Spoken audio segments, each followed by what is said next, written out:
দেখো আজকে নিয়ে চলে এসেছি তোমাদের জন্য একটা সানফ্লাওয়ার মিনাকারি মুগা সিল্ক, যেটা অসম্ভব সুন্দর। আর এই সুন্দর শাড়িটার সুন্দর কালারগুলো তোমাদেরকে দেখিয়ে দিই।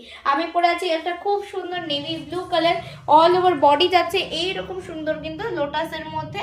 চলো এরপরে দেখাই খুব সুন্দর একটা কিন্তু মিষ্টি pink colour, baby pink colour, যেটা অপূর্ব সুন্দর। চলো এখানে আজকে কালারগুলো দিচ্ছি। খুব সুন্দর একটা বেবি পিঙ্ক কালার, এবার আসছে খুব সুন্দর একটা bottle green colour, just wow. আজকে স্ক্রিনশট না নিলে পুরো মিস। এরপরের কালারটা দেখাই, দেখ কি দারুণ একটা পার্পল কালার, জাস্ট অসাম। আজকের প্রত্যেকটা কালার কিন্তু খুব সুন্দর এবং হট সেলিং কালার। এরপর যাচ্ছে একটা খুব সুন্দর কিন্তু মেরুন কালার। দেখো তোমাদের কোন কালারটা ভালো লাগলো অবশ্যই কমেন্টে জানিও। এই নেভি ব্লুটা, বটল গ্রিনটা, নাকি পিঙ্কটা, না পার্পলটা, নাকি রেডটা, অবশ্যই কমেন্ট করে জানিয়ে স্ক্রিনশট নিয়ে বুক করে ফেলো এখন নিজের পছন্দের শাড়িটা, আর নিয়ে চলে যাও নিজের ওয়ার্ড্রপে।